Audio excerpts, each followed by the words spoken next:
பாத்தீங்கன்னா ஒரு ஊர்ல கோயில்ல சாமி கும்பிட்டு இருந்தாங்க.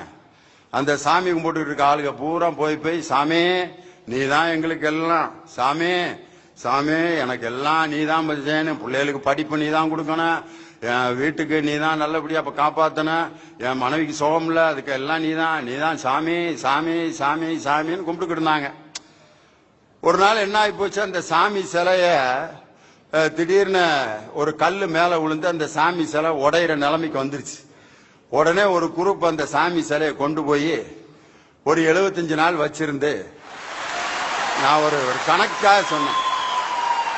அதுக்கப்புறம் அந்த உடஞ்ச சிலைய சரி பண்ண முடியாம சுக்கு நூறா நொறுக்கி வெளியில தூக்கி போட்டாங்க.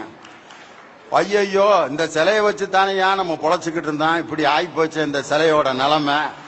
இப்போ கோயில்ல உண்டியல் வருமானம் போயிரும், நம்மளுடைய பொழப்பே போயிரும் ஐயா, என்னடா ஐடியா பண்ணலான்ட்டு திருப்பி கோயிலுக்கு வந்திருக்காங்க.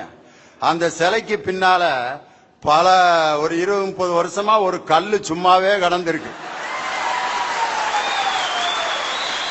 ஒரு கல்லு படக்குன்னு பார்த்தாங்க, ஐடியா பண்ணாங்க, மாப்புல கல்ல மேட்ரு பண்ணிடுவோம்டா அப்படின்ட்டு.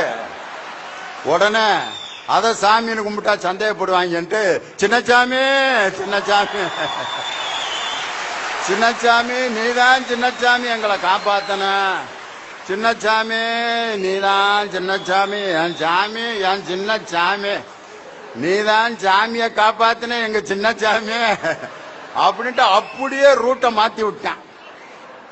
டக்குன்னு அந்த கல்லுக்கு ஒரு விபூதி அடிச்சான், குங்குமத்தை போட்டான், சின்னசாமின்னு பரப்பி விட்டாங்க. எல்லாம் கும்பிட்டுக்கு இருக்காங்க. இப்ப எத சாமிக்கு பின்னாடி சும்மா கிடந்த கல்ல நான் ஒரு ஊர்ல நடந்ததை சொல்லிக்கிட்டு இருக்கேன்.